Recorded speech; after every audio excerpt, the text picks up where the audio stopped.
अस्सलामुअलैकुम। आज आपकी स्पीच के साथ मैं हूँ मोहम्मद आसिफ दानियाल और हमारे साथ मौजूद हैं डॉक्टर उस्मा चौहान। बहावलपुर से असिस्टेंट प्रोफेसर हैं और बाकी तारफ उनसे खुद पूछते हैं। तो चलते हैं मैम की तरफ। अस्सलाम वालेकुम मैम। वालेकुम अस्सलाम। जी मैम, कैसी हैं आप मैम? जाहिर है हमारे व्यूअर्स अल्हम्दुलिल्लाह। सबसे पहले तो आपकी इंट्रोडक्शन के मोहताज होंगे, वो जानना चाहेंगे। बहुत सारे लोग आपको वैसे भी जानते हैं, बट जो न्यू लोग हैं वो आपके बारे में जानना चाहेंगे, आप क्या करती हैं, कौन है। जी। जी, मेरा नाम है डॉक्टर उज़्मा चौहान और मैंने पहले एमबीबीएस किया है, फिर अब I have done my FCPS in haematology और I was working as assistant professor in pathology department और अब recently I am working as head of department regional blood centre in Bahawalpur. और स्टार्ट ऑफ करियर जो था मेरा that was from रहीम यार खान। जब शेख ज़ायद medical college बना था तो तब फर्स्ट बैच से लेकर 2016 तक मैंने वहाँ पढ़ाया था as demonstrator and senior demonstrator. और उसके बाद जब यहाँ ट्रांसफर होगी फिर तब से भावलपुर में और यहाँ अपनी सर्विसेज दे रही हूँ for pathology and thalassemia centres and blood bank.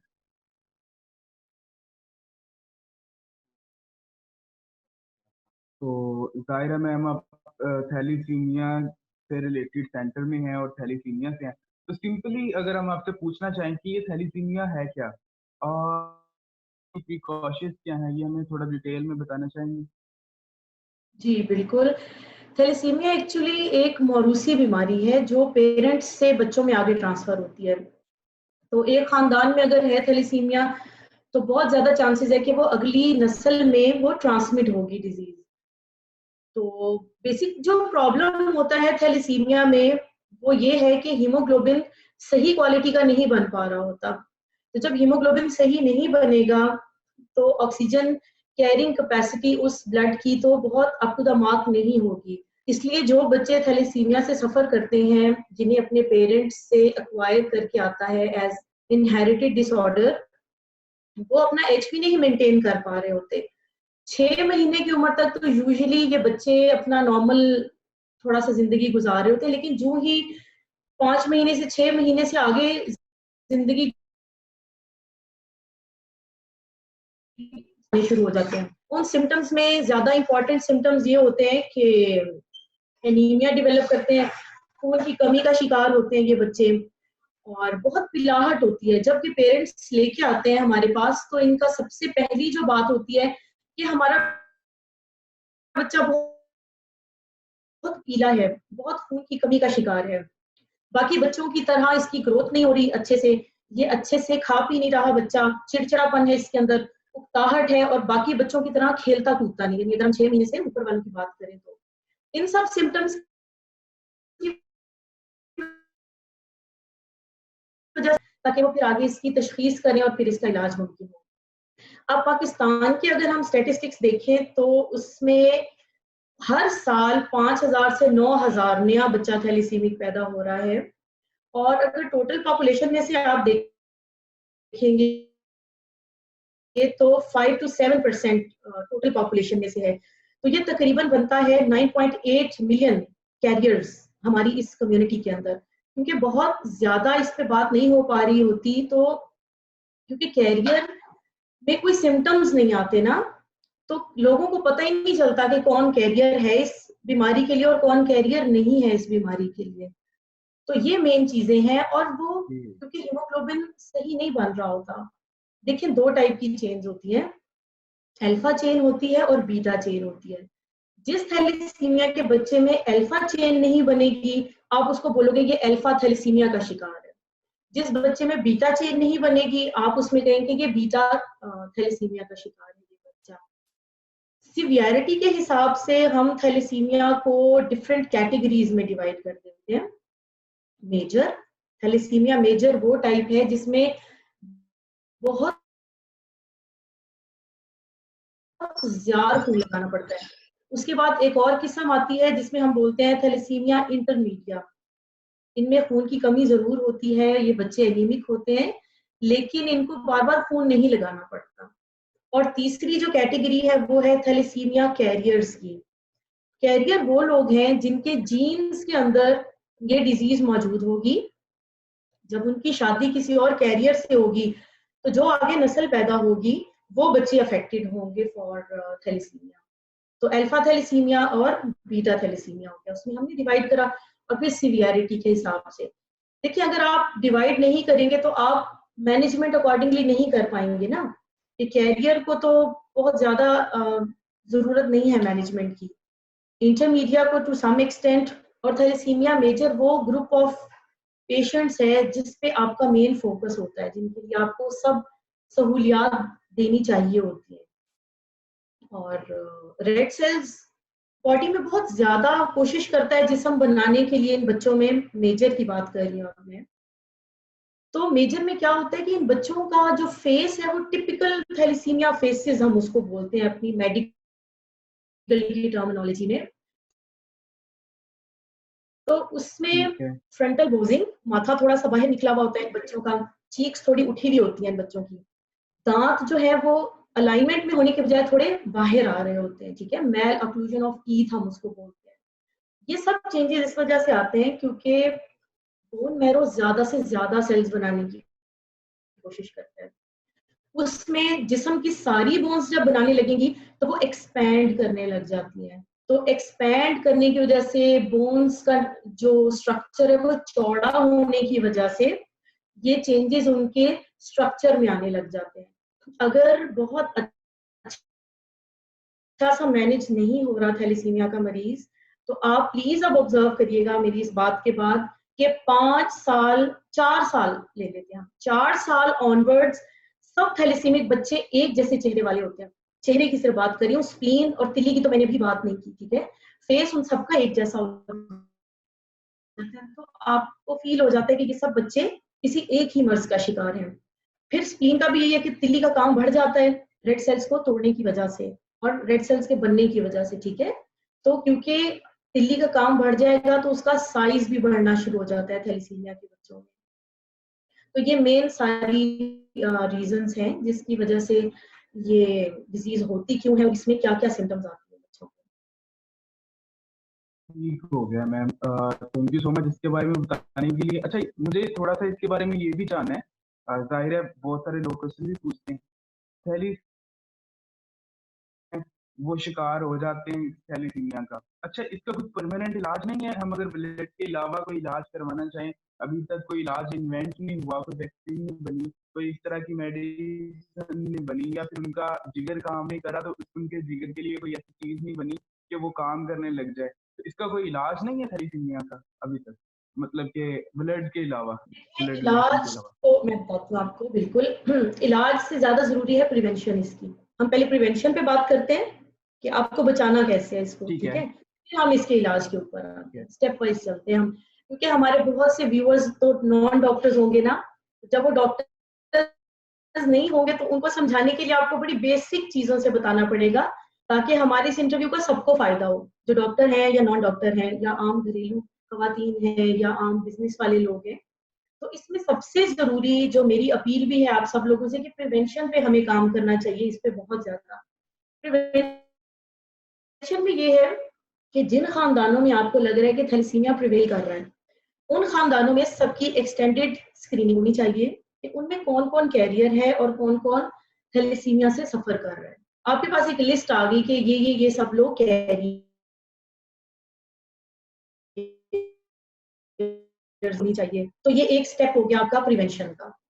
अब उससे आगे आइए कि अब तो शादी हो गई, अब क्या किया जा सकता है, ठीक हो गया। अब अगर शादी हो गई है तो आपने हस्बैंड का और वाइफ का, यानी वो जो पेरेंट्स बनेंगे थैलेसीमिया के मरीज के, उनका आप सीबीसी कराएंगे। और सीबीसी पे डिफरेंट पैरामीटर्स आ जाते हैं जिसमें haemoglobin, MCV, MCH, MCHC and RDW, ये डिफरेंट पैरामीटर्स हैं जिसको देख के हम आइडिया लगा लेते हैं कि ठीक है इनमें कोई कैरियर है या नहीं। नेक्स्ट स्टेप पे प्रिवेंशन में आपने क्या करा, उनका इलेक्ट्रोफोरेसिस करा लिया,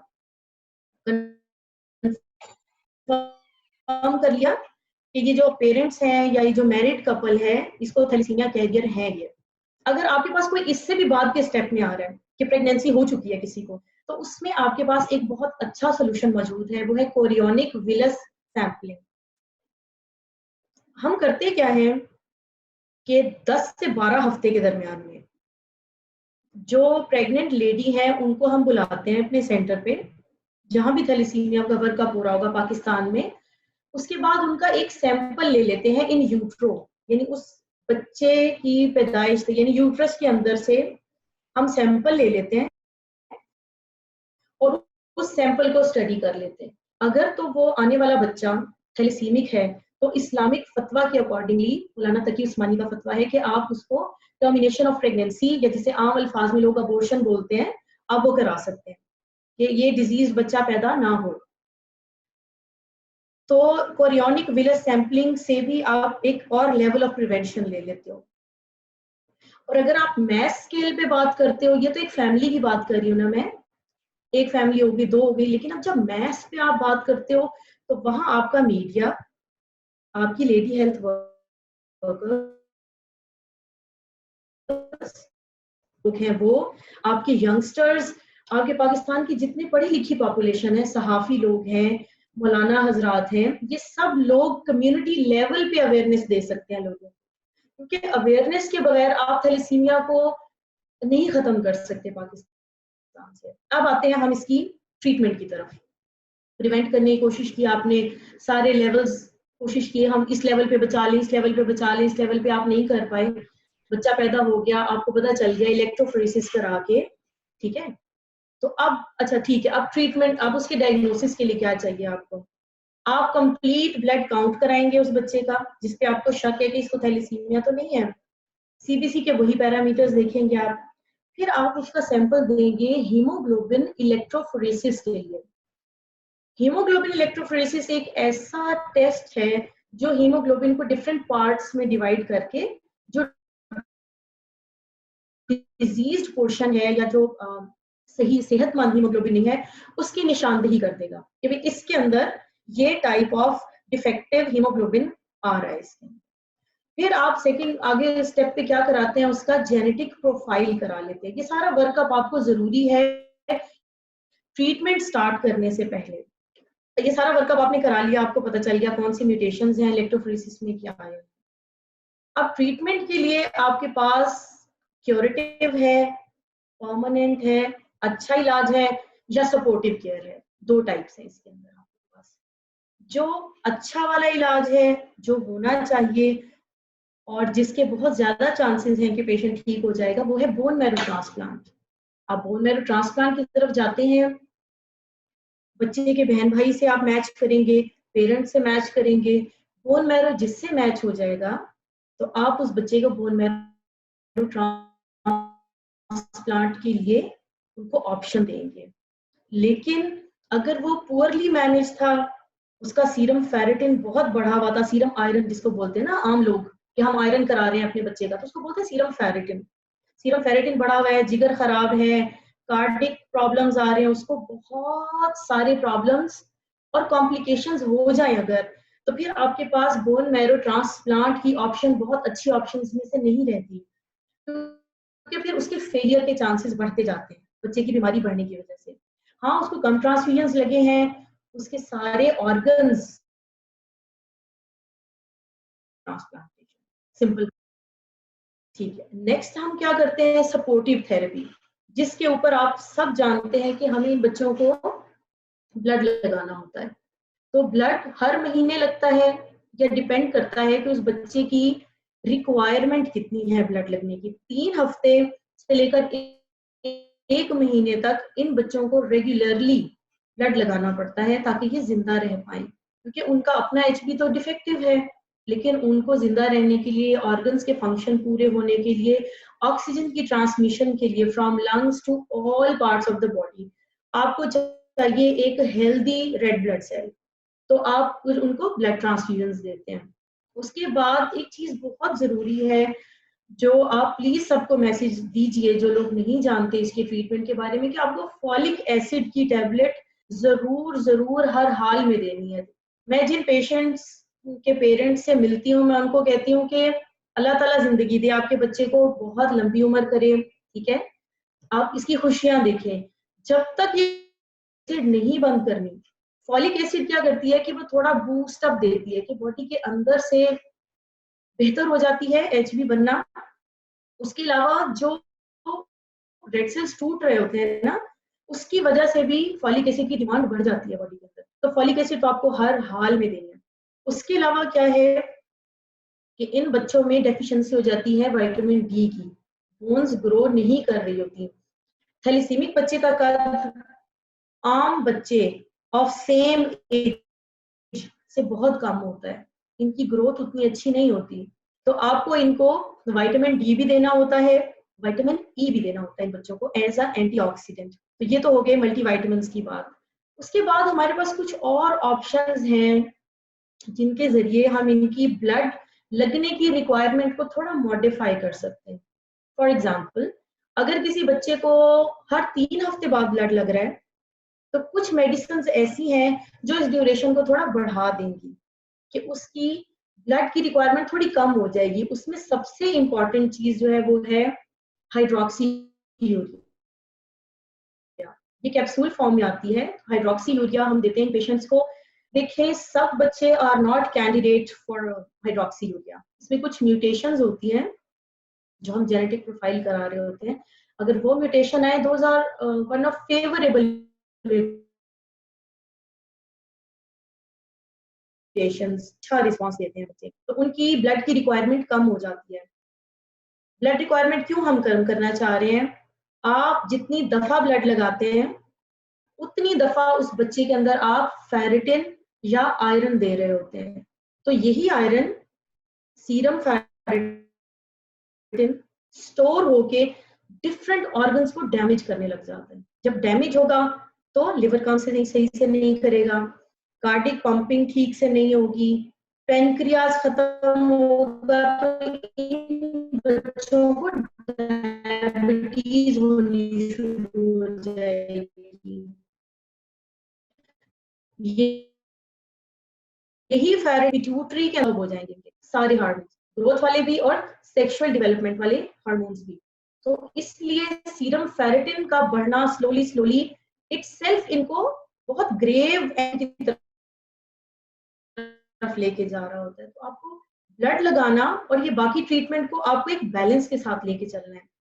उसके बाद हमें क्या करना है इन बच्चों को कि आपको आयरन चिलेशन करनी है। आयरन चिलेशन क्या चीज है? कैप्सूल्स हैं, गोलियां हैं, इंजेक्शन है, ये सब चीजें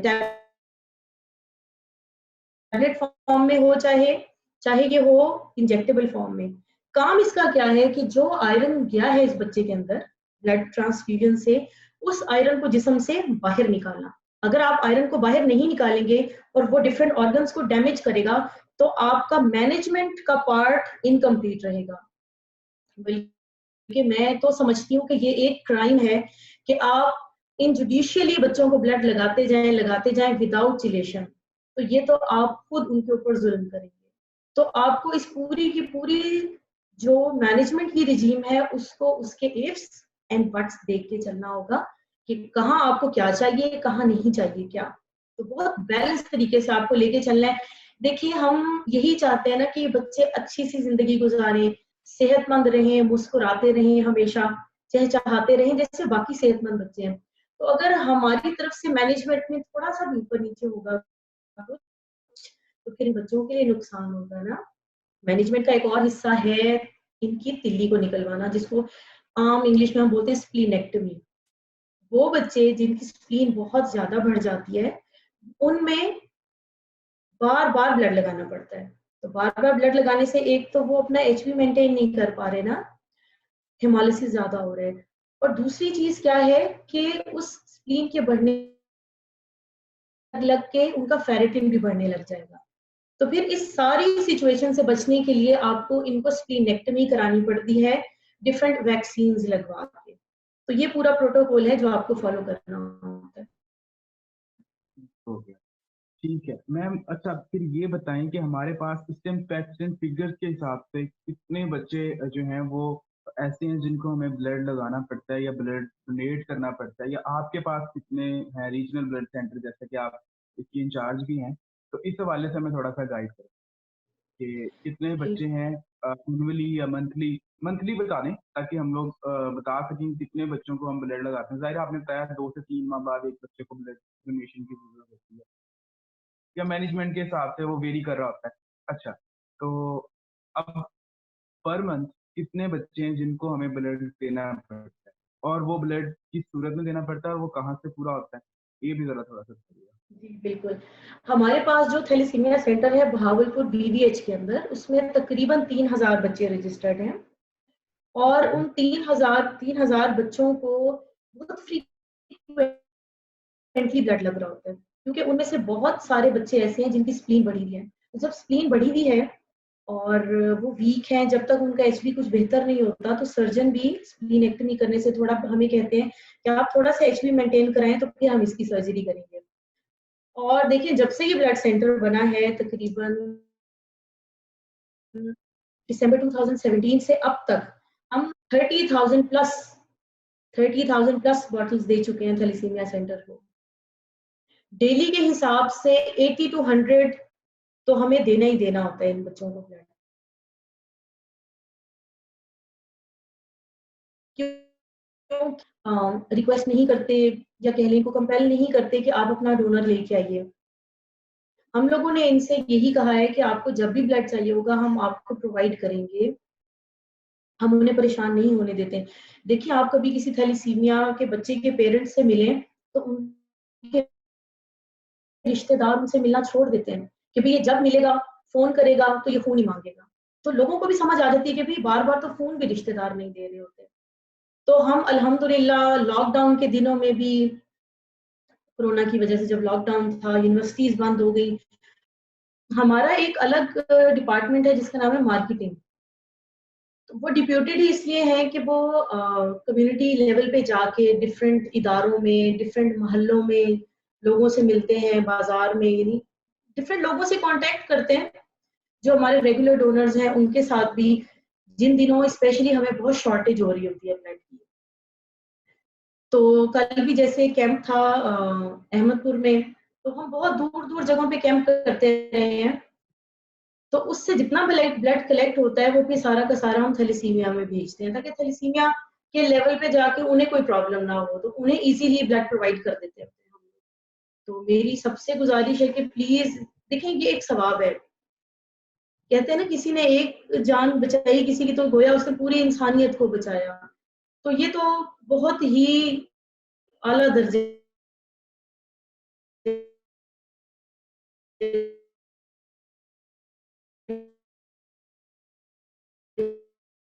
का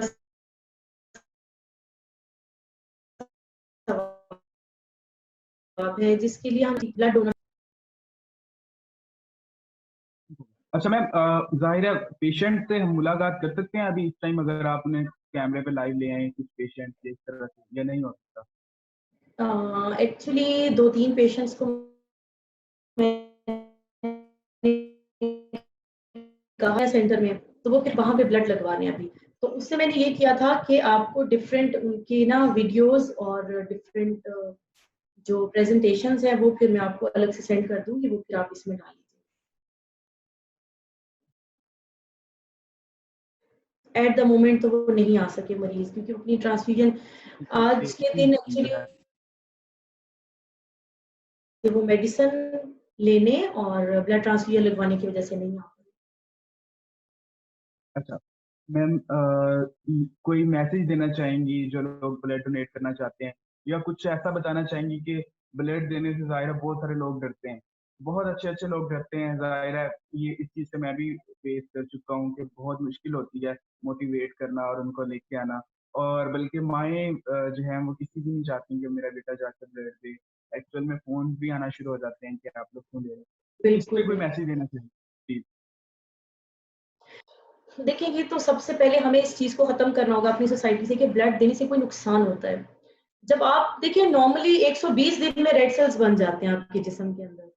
अगर ये जी। ब्लड आप किसी को नहीं दे रहे, तो वो वैसे भी तो डिस्ट्रॉय हो जाएगा आपके अंदर। आपके भी तो काम का नहीं रहेगा ना 120 दिन के बाद।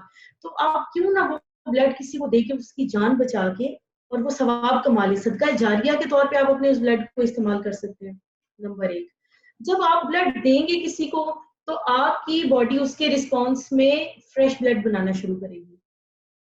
तो वो भी आपके लिए अच्छा है कि आपका पहले वाला फ़ोन नए फ्रेश फ़ोन से ऑटोमेटिकली रिप्लेस हो जाएगा। नेक्स्ट क्या आपका फ़ायदा होगा कि आपको एक सेंस ऑफ रिस्पॉन्सिबिलिटी फ़ील होगी कि मैंने ब्लड दिया और मैंने कितने लोगों की जान बचाई। देखिए, अब जब से मॉडर्न ब्लड बैंकिंग शुरू हुई है, तो एक ब्लड की बॉटल को आप एक नहीं काउंट करते, आप उसको 3 काउंट करते हैं। रेड पोर्शन अलग, व्हाइट पोर्शन अलग जिसको एफएफपी बोलते हैं हम, और प्लेटलेट्स अलग। तो एक ब्लड देके आप 3 जिंदगियां बचाते हैं। तो वो एक आप में खुशी आती है, एक आपको खुद पर्सनल मोटिवेशन मिलती है कि भाई मैंने बहुत अच्छा काम किया। हम सब मुसलमान हैं, तो हम सब नेकियों की तलाश में रहते हैं ना, तो ये ऐसी नेकी है जो आपके अपने हाथ में है। नेक्स्ट फायदा क्या होगा आपको कि जब आप ब्लड डोनेट करेंगे कहीं पे, तो आपको एचबी की रिपोर्ट, आपके ब्लड ग्रुप की रिपोर्ट, आपके हेपेटाइटिस बी, सी, एचआईवी, सिफिलिस और मलेरिया, ये डिफरेंट टेस्ट आपको फ्री ऑफ कॉस्ट मिल जाएंगे। तो ये भी आपका एक फाइनेंशियल फायदा हो गया। नेक्स्ट फायदा क्या होगा आपको कि जब आप ब्लड डोनेट करेंगे, तो आप बेसिकली ब्लड बैंक का एक हिस्सा बन जाएंगे। आपका अकाउंट खुल जाएगा वहां। अल्लाह ना करे कभी आपको कोई तकलीफ होती है, आपके किसी रिलेटिव को ब्लड चाहिए, फर्स्ट डिग्री रिलेटिव के लिए, तो ब्लड बैंक पाबंद होगा, क्योंकि आपने वॉलंटरी डोनर के तौर पे दिया था ब्लड। तो जब आपको अपने पर्सनल उसके लिए चाहिए, किसी रिलेटिव के लिए, अपने लिए, तो वो तो ब्लड आपको मिल जाएगा। तो आपने नेकी भी कमा ली, अपना अकाउंट भी खोल लिया, अपने टेस्ट भी करा लिए, तो मल्टीपल चीजें आपके पास आ गई। फिर दूसरा एक सबसे अच्छा आपको सोशल फायदा क्या मिलेगा, जब आप कुछ लोगों में बैठ के कहोगे ना कि हाँ मैंने ब्लड कैंप कहीं लगा था या ब्लड बैंक के अंदर जाके मैंने ब्लड दिया है, तो वो बाकी जब लोग मोटिवेट होंगे ब्लड देंगे, तो वो सवाब भी आपके हिस्से में जाएगा। ठीक है, और एक इंटरनल खुशी आती है ना। देखो, आप कहीं जाते हो कुछ सबसे अच्छा और डिफरेंट पहन के, कुछ सबसे महंगी गाड़ी लेके, आप में एक अच्छी सी एक फीलिंग आ रही होती है ना। जब आप नेकी की फीलिंग लेके आओगे, तो उसका तो मिसाल ही नहीं है ना, कि उन सब लोगों में आप एक सुपीरियर उस पे होगे कि मैंने ब्लड दिया किसी की जान बचाने के लिए। तो ये तो बहुत सारे फवायद हैं इसके अलावा भी। तो मेरी सबसे यही गुजारिश है कि please please thank blood donation से मत डरिए।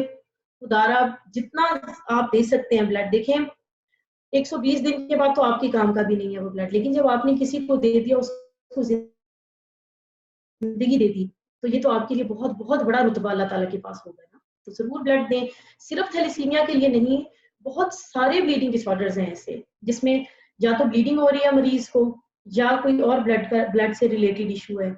तो आप आपका दिया हुआ खून का एक कतरा कभी भी जाया नहीं जाएगा, तो किसी ना किसी को तो जरूर लगेगा ना ब्लड। और जब से बहुत अच्छा वाला सिस्टम शुरू हुआ है ब्लड का, स्क्रीनिंग बहुत बेहतर है कि आपको पता चल गया कि मुझे क्या क्या बीमारी नहीं है, इंशाल्लाह इंशाल्लाह ना हो, किसी को भी कुछ ना हो। अब वो साफ ब्लड जिसपे आपकी तसल्ली है, वही साफ ब्लड जब किसी और मरीज को लगेगा, तो उसमें भी इन सब इन्फेक्शन के जाने के चांसेस बहुत कम हो जाएंगे। तो मेरी तो सबसे यही गुजारिश है कि थैलेसीमिया के मरीजों के दर्द को समझें, ब्लड कैंसर के मरीजों के दर्द को समझें आप। ठीक है, जो कर सकते हैं आप। देखिए, इसमें आपका पैसा नहीं लग रहा, ठीक है, आपका स्टेटस इन्वॉल्व नहीं है इसमें, इसमें आपको कोई सोशल डायलेमा नहीं है, आपकी जाती नेकी है जो आपके अपने हाथ में है। तो इस नेकी को करने से घबराएं नहीं और डरे नहीं। ठीक है ma'am, thank you so much. वो कहते हैं दर्द दिल के वास्ते पैदा किया इंसान को, वरना ताज के लिए कुछ कम ना थे करूं बयां। Be a donor, be a real hero. Hero वही है जो कि आप या फिर आजकल के जमाने में मूवीज देख के बनने की कोशिश करते हैं, वो कोई हीरो नहीं है। आप डोनेशन दें, आप रियल हीरो बने, किसी की लाइफ को बचाएं। लाइफ सेवर जो होता है वही रियल हीरो होता है, और आप लाइफ सेवर बन सकते हैं ब्लड डोनेट करके, अगर आप हीरो बनना चाहते हैं दुनिया की नजर में भी, और अल्लाह ताला के हजूर भी अगर आप जाना चाहते हैं सुरखरू होकर, तो सबसे बेहतरीन तरीका जो है वो डोनेशन है। तो इससे मत घबराएं, अपना सवाब कमाएं, सदका जारिया, अपने जिस्म का जो एक खून है, अपना ज़कात है, उसको अदा करें। और ये आप पे सोसाइटी का जो है वो हम पे कि हम अपने जो आस-पास के लोग हैं उनका ख्याल रखें। तो आज हमारे साथ मौजूद थी ma'am Uzma Jahan. Thank you so much ma'am, एक बार फिर आपका। And we are very thankful to you कि आपने हमें अपने इतने बिजी स्केड्यूल से टाइम दिया और लोगों को बताया। तो इंशाल्लाह मेरी लास्ट में गुजारिश है कि आए, ज्यादा से ज्यादा डोनेशन करें, लोगों को मोटिवेट करें, आप हीरो बने और हीरो मेकर्स बने। Thank you so much. बहुत शुक्रिया जी। थैंक अल्लाह यू हाफिज। मैम। ओके, अल्लाह हाफिज। ठीक है खुबैब भाई, अल्लाह हाफिज। ठीक है, ओके, अल्लाह हाफिज।